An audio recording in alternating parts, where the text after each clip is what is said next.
Welcome to the Bucky Brooks Show. I am Bucky Brooks, and I am excited because over the weekend we had some news, some major news finally dropping. Aaron Rodgers has re-signed with the Pittsburgh Steelers. He signed a one-year, $22 million deal that has incentives that can push it up to $25 million to rejoin the team that he led to the playoffs last season and to participate in his 22nd year in the league. And while this was maybe the worst kept secret in the league, we finally have some finality to it. We finally understand who the Pittsburgh Steelers have as their QB1. We can begin to speculate how this offense is going to look with a four-time MVP rejoining his old coach.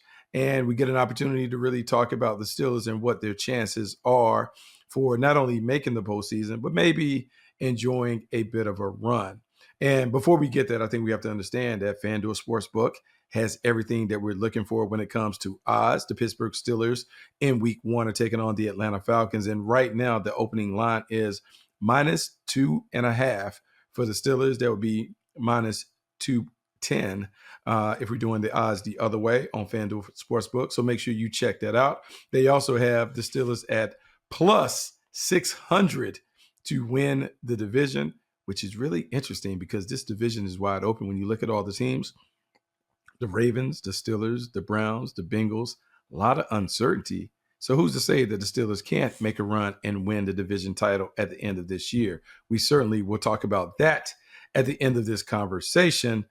But we got to start the conversation off with one, Aaron Rodgers, and understanding what Aaron Rodgers potentially brings to the table for the Pittsburgh Steelers. Aaron Rodgers rejoining Mike McCarthy. It is important to understand Aaron Rodgers, the last time he was with Mike McCarthy, I think he was 35 years of age. He was still obviously playing with his peak powers, and his superpowers were marvelous at that time. In fact, they were so marvelous that they were able to run off all kinds of successful things in Green Bay with him as a quarterback and Mike McCarthy as the leader. If you go back and you look at not only their record together, but you look at just how Aaron played, you can say that Mike McCarthy was largely responsible for Aaron Rodgers ascending to being an MVP candidate and an MVP quarterback. You think about that. He spent 3 years behind Brett Favre, how they slowly introduced him to the league, and how after he got in the lineup, man, he played at a top level from that point on. You think about Mike McCarthy, and I'll say this, 8 times in the 13 years that he was in Green Bay, they won at least 10 or more games. Think about that. 8 seasons out of those 13, they won 10 plus games. And then for Aaron Rodgers to play at the level that he played at, you certainly feel confident about this connection coming back. The difference is Aaron Rodgers is no longer that player that was able to dazzle in Green Bay when Mike McCarthy was there. That version back then was a guy that was, I would say, an improvisational wizard. He could extend plays. He would make big plays down the field on second reaction, scramble tosses, breaking the pocket, waving Devontae Adams and Jordy Nelson and all those guys downfield, and then dropping bombs over the top of the defense. That was a big part of how he played. And that was a big part of how this offense operated with Aaron Rodgers at the helm. And because Mike McCarthy was with them from his second year on, and because they were able to grow together, he gave Aaron Rodgers a lot of autonomy to run this offense as he saw fit at the line of scrimmage. The audibles and adjustments, the tag calls that have become kind of synonymous with Aaron Rodgers running any offense, whether it was in Green Bay, New York, even last year in Pittsburgh, that was a big part of how they were able to take advantage and answer the tactics that defenses would present at them. Aaron Rodgers was known for audibling and making checks and tagging plays on the backside of runs and coming out of the run and hitting those guys on smoke routes and slants and those things to really, I wouldn't say that he invented the RPO, but I would say they were running RPOs way back before RPOs were very popular because the run would stay on and he would tag a slant on the backside and he would take advantage of the free access if the defense gave them that. Aaron Rodgers today still likes to operate like that. He still likes to have full control at the line of scrimmage, but he doesn't quite have the game, the arm talent, the athleticism to operate like that at a high level. So Mike McCarthy takes over a guy that is not quite the same. has all the IQ stuff, has the experience and the expertise to run the offense, but he doesn't have the athleticism and the arm talent to do it like he once did. It can work, but it has to work differently in Pittsburgh than it did in Green Bay because the superpowers are gone. Superman no longer has the ability to leap over tall buildings in a single bound, but that doesn't mean that the Pittsburgh Steelers cannot be effective with Aaron Rodgers. So the first thing that they have to do is Mike McCarthy has to assess where Aaron Rodgers is, and he has to assess where he is up close and personal. It's one thing to look at the tape. It's another thing to be able to look at him in person and compare him to the guy that you knew in terms of his footwork, his mechanics, his arm talent, his overall understanding of the game, all of those things. That has to come from not only their conversations, but watching him work out up close and personal.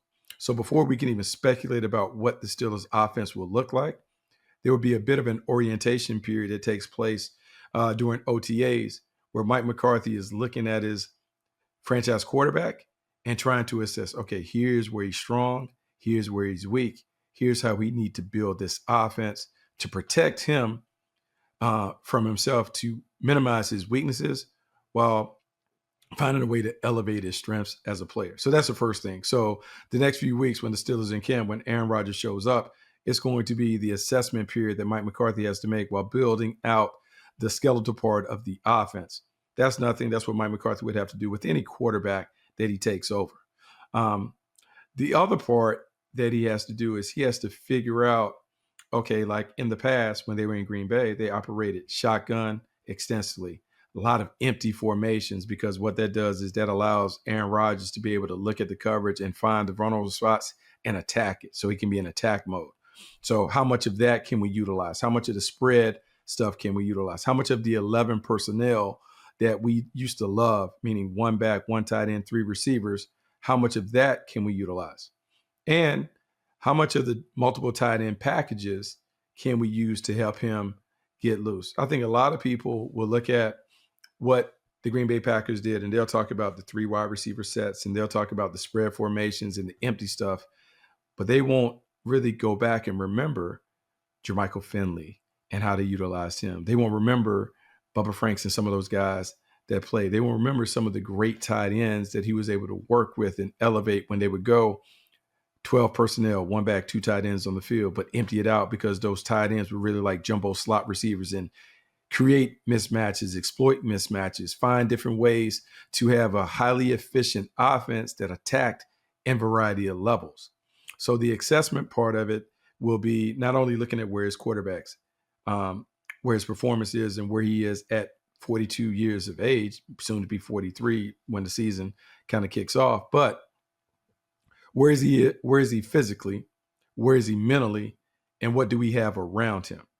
Now, I think it's really important to talk about what is around him, where Aaron Rodgers is. And in the past, I've talked on other shows and podcasts, we talk about quarterbacks coming in 2 different styles, right? We have trucks and we have trailers.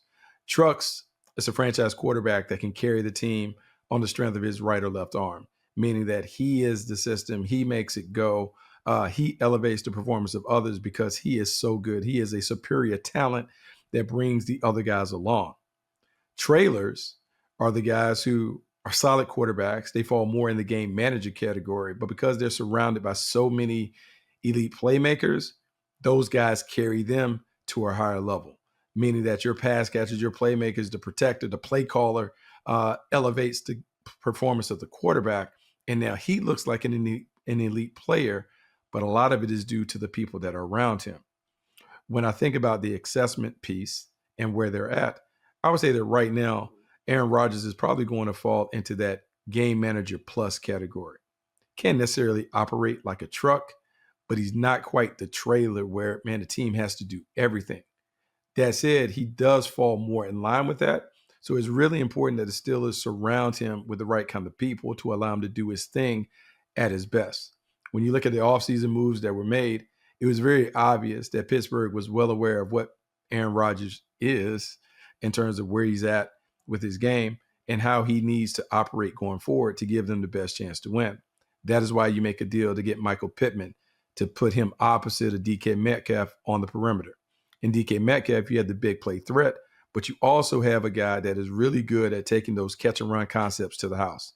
Slants, shallow crosses, all of those things he does really, really well. So you want to make sure you take advantage of that. Well, Michael Pitman, you have a big guy, a guy that is big and physical, a guy that creates separation by just overpowering defensive backs and linebackers with his physicality and toughness, and he creates space. Well, now when you work in the underneath routes, you have not only that playmaker in DK Metcalf, you have that post-up guy in Michael Pitman that should elevate the efficiency of the offense because now he has a bigger target to find. The strike zone has been expanded. You draft in the second round Jeremy Bernard from Alabama, and everyone will say this when you talk to wide receiver coaches looking at the draft class. He's one of the best route runners in the business. He's one of the more polished wide receivers that was in the class, and he's a guy that's a plug-and-play guy, especially when you put him in a role to be the number 3. When I looked at him, he reminded me a lot of Randall Cobb, and I think it's interesting that he landed with Pittsburgh, given Mike McCarthy's familiarity with Randall Cobb, and maybe hoping to find someone that could help Aaron Rodgers do what he does really well. So now we talked about that 11 personnel package where the 3 wide receivers could be and probably should be DK Metcalf as the number 1, Michael Pitman as the number 2, Jeremy Bernard as the number 3, so we can go to work in the passing game. But it extends beyond that. How about the 2 tight ends that the Pittsburgh Steelers bring back in Pat Freiermuth, who was a solid pass catcher, very effective over the middle of the field, and then Darnell Washington, the big physical guy who, look, some would say he's really an extra offensive tackle on the field because of the way that he blocks in the run game. Well, now you put him on the field as part of your 12 personnel package, those 2 big guys, Pat Freiermuth and Darnell Washington. Then you have Pittman and DK Metcalf. I mean, you have a big physical core around the quarterback, and the strike zone has been expanded where he can't miss. Love that. Love all of those things that those guys bring. And I like the fact that Mike McCarthy is very effective utilizing that kind of personnel to set his team and set his quarterback up for success. I'm telling you, when you go back and you look at Aaron Rodgers throughout the years, and look, people will talk about like just having those 2 big tight ends and what they're able to do is just going to be a huge advantage for him. It was an advantage that he took advantage of in Green Bay during their time together previously, and it's another thing that they would utilize effectively to make it happen. Now, how does this work when it comes to what Aaron Rodgers likes to do at this stage of his career when it comes to routes? I found it interesting that when you looked at Next Gen Stats had Aaron Rodgers as the highest passer in terms of utilizing throws behind the line of scrimmage. 32% last year of those throws were at the line of scrimmage or behind it. So what we're saying, a lot of bubble screens, a lot of swing passes, a lot of traditional screens. Aaron Rodgers is getting the ball out of his hands, and he's trusting on his playmakers to break tackles and to extend drives by being able to turn 2 and 3 yard passes into 10-yard gains. Now we think about the physicality of the guys on the outside, not only in what DK Metcalf and Michael Pitman bring as catch and run specialists, but what about the guys that could block for them on those bubble screens? Darnell Washington, Pat Freiermuth, how they can get and lock up on those DBs and how they can create more space on the outside. So rather than going 11 on 11, the Pittsburgh Steelers could break the game down into 3-on-2, 2-on-1, where now they're basically playing fast break basketball with a bigger and more physical unit than the one that the opponent could present. So keep an eye on that. When I talk about the at the line of scrimmage throws, it also coincides with the fact that Aaron Rodgers' time to throw was one of the fastest in the league. 2.59 seconds the ball was getting out of his hands. Now, some of that is by design because he wants the ball out to get it to his playmakers, but a big part of that is Aaron Rodgers doesn't want to get hit. When you're 40 plus years old, you're not trying to get hit by the pressure. You're not trying to take unnecessary shots. In fact, it hurts a lot more now when I'm older in terms of taking on contact. That's what he's saying. So I got to get the ball out of my hands. I'm not putting myself in a position to get hit. So because of that, he prefers an offense that's become more dink and dunk in nature, one that operates within a 10 to 15-yard box where he is going to efficiently get the ball out. He's going to control the game by completing a high number of those short throws, and I am going to methodically drive the ball down the field.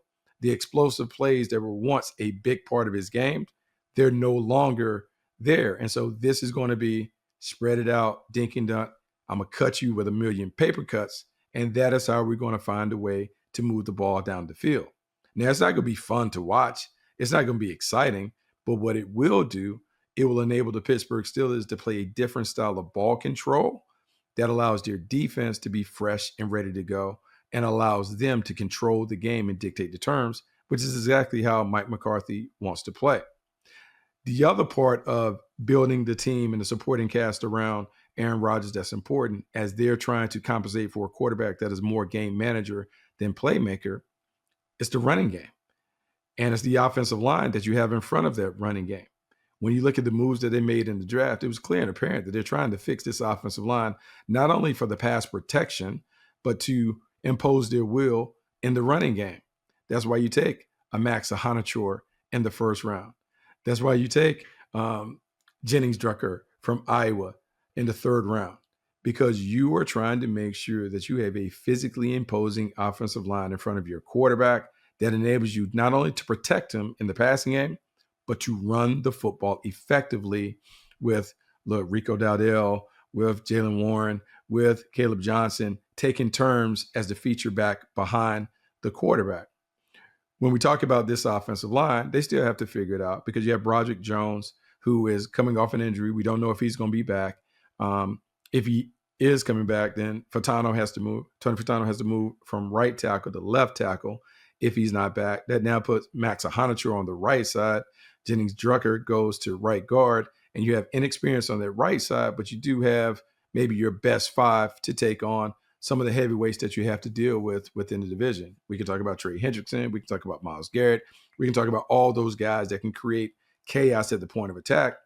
You have invested heavily in the tackle position to make sure that you have prime, premier players in front of your quarterback, and you want to be able to do it to protect them in the passing game while also imposing your will in the running game. So that part is important.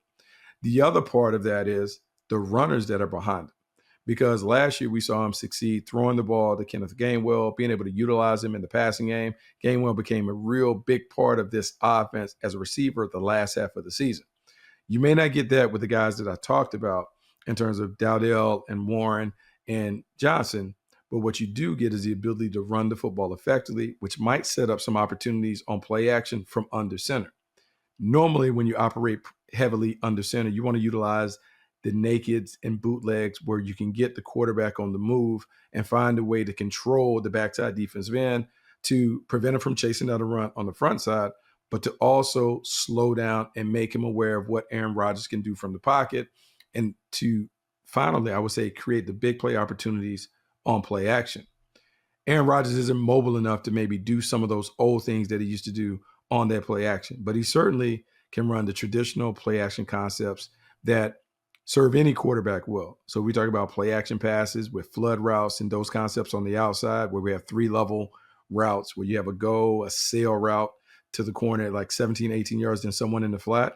Those things will work for Aaron Rodgers. Those things will also slow down the defense. Those things will also allow the running game to get going. Remember, Mike McCarthy said it at his introductory presser. We got to run the football. And in running the football, we're not just doing it to make people think, oh, they have a run here, but we're not going to respect it. We're not doing it just to create big plays in the passing game, but we're doing it to control the game. That's why that word that I continue to use with Aaron Rodgers is important. Game manager plus. The reason why I want to use him as a game manager is because there are not many quarterbacks that have played in the league this long. There's nothing that you can do defensively to trick Aaron Rodgers right now, given the amount of snaps that he's played, the number of games that he's played, what he's been through, the highs and the lows that he sampled throughout a 21, 22-year career. When he comes to the game, he understands situation, he understands time, score, circumstance, how we want to play these situations at the moment to give our team the best opportunity to win. Well, Mike McCarthy wants to lean into that by allowing Aaron Rodgers to control the game, but by giving them the tools to be able to control it differently than he did in his mid-30s, by able to run the football, by being able to play quick rhythm, pitch and catch ball to the perimeter, by being able to utilize the screen game and all those things, having all those things at his disposal to allow Aaron Rodgers to utilize the offense to the best of its ability to protect what should be a dominant defense when we talk about Patrick Graham and what they have on the other side. That's the other part of it. I can't say that the Pittsburgh Steelers played great complimentary ball last year. They won a ton of games. I got a tremendous amount of respect for Mike Tomlin. They were 10-7. They found a way to the playoffs. They flamed out early, but look, they exceeded expectations, I would say, in my opinion. But to play the way that they want to play championship caliber ball, the complementary football has to be a big part of it. And that means that your offense protects your defense, which also enhances whatever you do in the kicking game. We are used to seeing the Pittsburgh Steelers play top 5, top 10 defense. And I would say top 5 is really the standard in Pittsburgh. If Patrick Graham can get that defense to play at a top 5 level, now you can play even more possession ball on offense with Aaron Rodgers. You can drain the clock. You can dictate the tempo. You can go faster and slower depending on what the score is and depending on what you need to win that game in that moment. If the defense plays with the kind of violence and physicality, and I would say the execution that we expect them to play with TJ Watt and Cam Hayward and Jalen Ramsey and some of the other guys, Patrick Queen, that they have on defense, yeah, they should be able to win with Aaron Rodgers doing what he wants to do at quarterback. This is all part of a bigger plan for the Pittsburgh Steelers to not only make a run at the division, but to finally make some noise in the postseason. I can't guarantee that Aaron Rodgers is going to play at an MVP level, but I will say that the Pittsburgh Steelers have certainly set him up for success to be one of those guys that manages to spark his team on a playoff run. If he stays healthy and if they're able to build the running game to complement what they have, I like the weapons, I like the firepower around him to enable him to play top 12, top 15 football. If he plays top 12 ball at the position, the Pittsburgh Steelers will have a chance to win the division and to maybe win a playoff game, finally win a playoff game, one that has eluded them since maybe 2016. If he plays at a top 12 level, the Pittsburgh Steelers will win the division and we'll have plenty to talk about at the end of the year. Love the move, love the signing. I think the Pittsburgh Steelers have set him up for success, even though that success will look differently than what we've seen from a 4-time MVP. I am bullish on the Pittsburgh Steelers finding a way to exceed expectations. So that's it. That's it for the Bucky Brooks Show today. Make sure you rate, review, subscribe to the podcast, subscribe to all the cool things that we're doing at Bleav. Make sure you shout out the sponsor, FanDuel Sportsbook, for all the cool things that they're putting up there, all the prop bets and those things as we're making our way through the NBA Finals and others. But keep it locked on the Bucky Brooks Show as we talk about all the latest and greatest news in the NFL each and every day. Until next time, I'm Bucky Brooks, and I'm out.